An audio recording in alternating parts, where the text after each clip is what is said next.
Hier, lundi 16 février,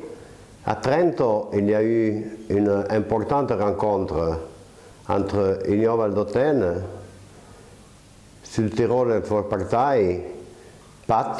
c'est-à-dire le Parti autonome trentino-tyrolese, et la UAL, l'Union ladine. À l'occasion de cette rencontre, on a parlé des questions qui concernent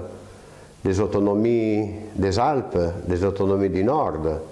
desquelles ces forces politiques sont les majeures représentantes dans leurs respectifs pays.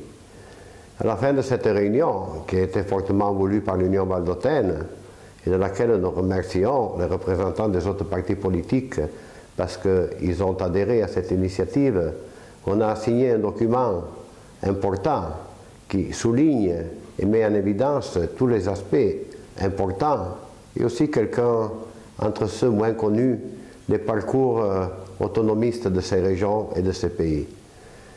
Toujours dans ce document, nous avons exprimé quelques préoccupations par rapport à ce qui est en train de se passer actuellement à l'intérieur de la société italienne et internationale, au cœur desquelles les autonomies sont moins considérées, voire même de temps en temps méprisées, et par rapport auxquelles, surtout en Italie, il y a une vague centraliste qui préoccupe l'Union Valdôtaine, le pays d'Ost tout entier, comme les autres partis et les autres mouvements autonomistes. Cette rencontre a été importante, fondamentale, j'ai même dit historique, parce que de se rencontrer, comme on l'avait déjà fait dans le passé,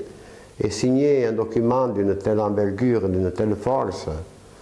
aussi en considération du fait que les présidents des respectives localités, le président de la région autonome de la Vallée d'Ost,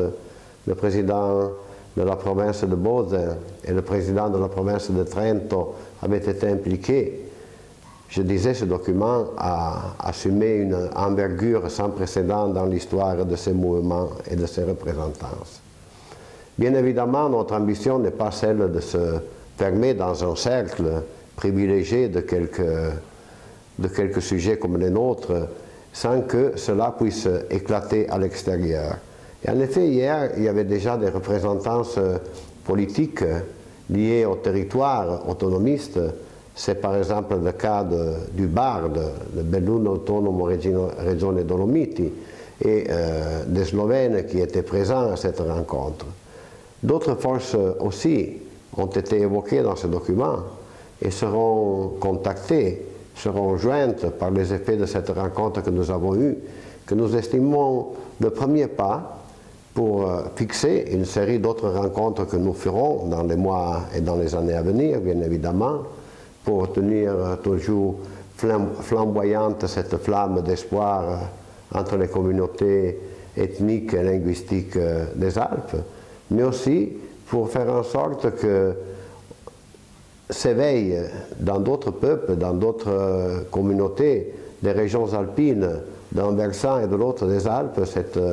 volonté identitaire, cet espoir autonomiste, cette volonté de poursuivre la route, le chemin vers la subsidiarité, l'autonomie,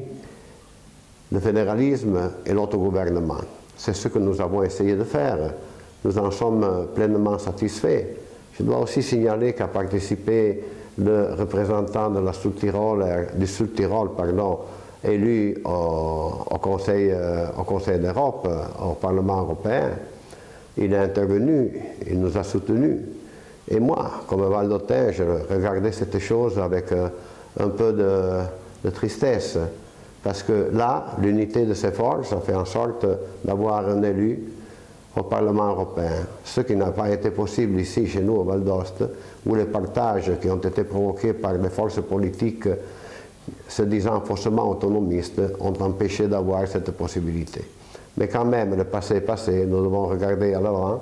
et nous regardons à l'avant fort de cette initiative, de cette unité, de cette alliance que nous venons de faire avec nos homologues de la province de Trento et de Bose.